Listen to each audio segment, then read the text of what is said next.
Alors, le projet Friche Eco, c'est un programme de recherche-action que nous avons monté avec un consortium de partenaires, NeoEco, le BRGM, Aix-Marseille Université, qui a été lauréat d'un appel à projet de l'ADEME qui s'appelle Gésipol pour la gestion des sites des terres polluées.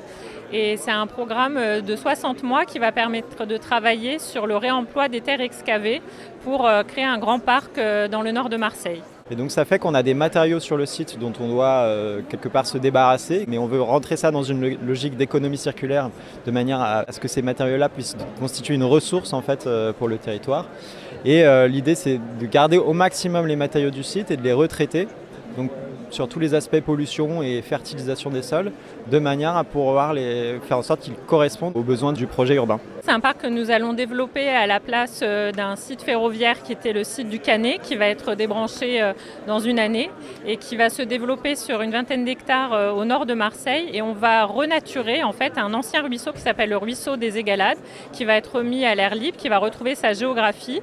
Et on va retravailler tout un parc autour avec des bassins d'expansion pour les inondations et une renaturation avec de la biodiversité, avec la gestion des pollutions, puisque c'est un site industriel, et avec l'apport minimal de terre végétale pour réussir à retrouver cette nature à cet endroit-là en étant dans la sobriété dans l'usage des terres.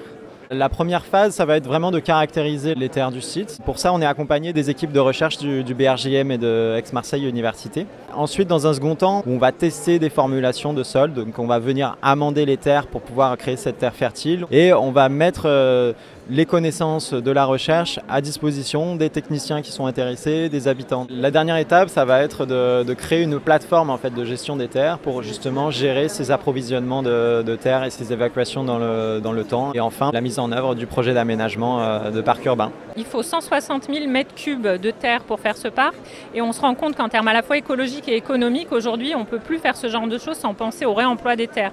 Donc l'idée est de pouvoir vraiment réutiliser les terres excavées du site pour minimiser l'apport extérieur de terre avec cette visée à la fois écologique et économique. C'est vraiment la question de la création d'un projet sur le temps long.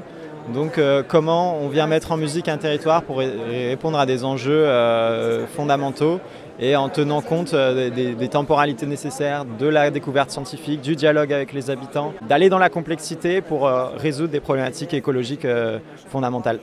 Alors aujourd'hui, on va lancer un appel à projet au mois d'octobre pour choisir le paysagiste et l'équipe technique qui va concevoir ce parc. Ce qu'on peut imaginer aujourd'hui, c'est comme on va renaturer un ruisseau et je disais faire des grandes plaines d'expansion des crues. Il y aura une part très verte, très végétale, qui nécessitera évidemment un travail important sur la qualité paysagère pour à la fois avoir des essences qui résistent au climat méditerranéen et qui apportent ces îlots de fraîcheur dans la ville. Et donc moi, je l'imagine comme quelque chose d'assez naturel, comme un grand ruisseau et une forêt qui traverse la ville.